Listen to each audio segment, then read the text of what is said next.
ഈ ബോച്ചയുടെ വിഷയമൊക്കെ അറിഞ്ഞല്ലോ, ബോച്ചനെ അറസ്റ്റ് ചെയ്തു. ചേട്ടൻ്റെ ഒരു പ്രതികരണം എന്താണ്? ചേട്ടൻ എല്ലാ വിഷയത്തിലും പ്രതികരിക്കുന്ന ഒരാളാണ്. ബോച്ചനെ അറസ്റ്റ് ചെയ്ത് എറണാകുളത്ത് അല്ലേ കൊണ്ടുവന്നേ? എറണാകുളം സ്റ്റേഷനിലല്ലേ കൊണ്ടുവന്നേ?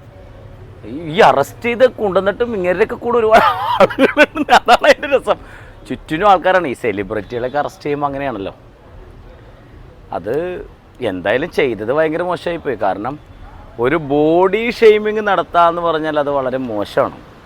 ഒരു സ്ത്രീയെ പറ്റി നമ്മൾക്ക് എല്ലാവർക്കും ഓരോ സ്വാതന്ത്ര്യങ്ങളുണ്ട്. എങ്ങനെ വസ്ത്രം ധരിക്കണം, എന്ത് ഭക്ഷണം കഴിക്കണം, ഏതിൽ നടക്കണം, എന്ത് സംസാരിക്കണം എന്നൊക്കെ നമുക്ക് സ്വാതന്ത്ര്യമുള്ള നാട്ടിലാണ് നമ്മൾ ജീവിക്കുന്നത്. പിന്നെ വേറൊരു സത്യം കൂടി ഉണ്ട്. ഇന്നത്തെ ഭരണകൂടം അടിപൊളിയാണ്. എന്തെങ്കിലുമൊക്കെ കേസുകളൊക്കെ വന്നാൽ ടക്ക് ടക്ക് അപ്പം മറുപടി കൊടുക്കുകയാണ്, അപ്പം അതിനുള്ള നടപടികൾ എടുക്കുകയാണ്. പക്ഷെ പുള്ളി ചെയ്തത് ഇവരൊക്കെ ഒരുപാട് വേദികളൊക്കെ പങ്കിട്ട് ഇവരൊക്കെ സെലിബ്രിറ്റികളല്ലേ, ഇവർ ഒരുപാട് ഉദ്ഘാടനത്തിന് അതിനൊക്കെ പോകുന്ന ആളുകളല്ലേ.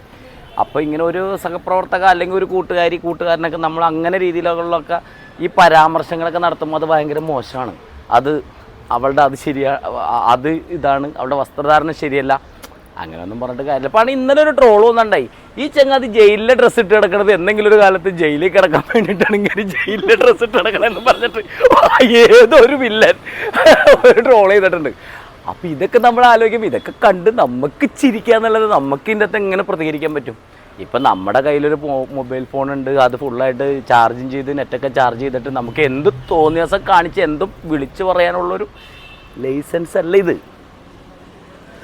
ചിലപ്പോൾ അങ്ങേര് വിചാരിച്ചിട്ടുണ്ടാവും എനിക്ക് പണമുണ്ട്, പണത്തിൻ്റെ പുറത്ത് എന്താ പ്രശ്നങ്ങളൊന്നുമില്ല, അതൊക്കെ ഊരിപ്പോരാം, അങ്ങനെ ചെയ്യാം ഇങ്ങനെ ചെയ്യാമെന്നുള്ളൊരു ധാരണകളൊക്കെ പുള്ളിക്ക് ഉണ്ടാവുമായിരിക്കാം.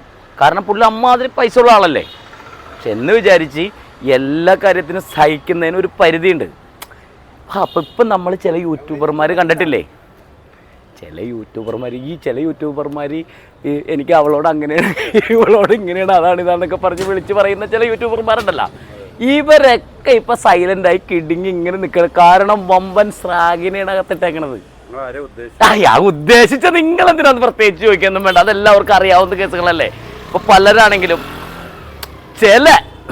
പലരിൽ ചില യൂട്യൂബർമാർ അങ്ങനെ നിങ്ങൾ ചിന്തിച്ചാൽ മതി. അതാരാണ് എന്താണെന്നൊന്നും ഞാൻ പറയാനുള്ള. അപ്പം അങ്ങനെയൊക്കെ വരുമ്പോൾ അതെല്ലാം വളരെ മോശമാണ്.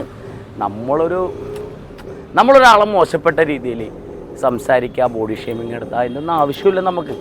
നമ്മുടെ നാട്ടിൽ എന്തിനും സ്വാതന്ത്ര്യമുണ്ട്. അങ്ങനെയാണെങ്കിൽ ഈ പറഞ്ഞ ആൾക്കാരൊക്കെ ഈ വഴിയിലിരുന്ന് സല്ലപിക്കുന്ന കവിതാക്കളൊക്കെ പിടിച്ചടിച്ചു ഓടിക്കണ്ടല്ലേ. അതിനൊന്നും ഇവിടെ ആരും ലൈസൻസ് ഒന്നും കൊടുത്തിട്ടുണ്ടല്ലോ. അപ്പം അതൊന്നും നോക്കിയിട്ട് കാര്യമില്ല. അപ്പം എന്തായാലും ആ ചങ്ങാതി ചെയ്തത് ഭയങ്കര മോശമായിപ്പോയി. ഞാനെന്തായാലും അദ്ദേഹത്തിന് സപ്പോർട്ട് ചെയ്യണില്ല.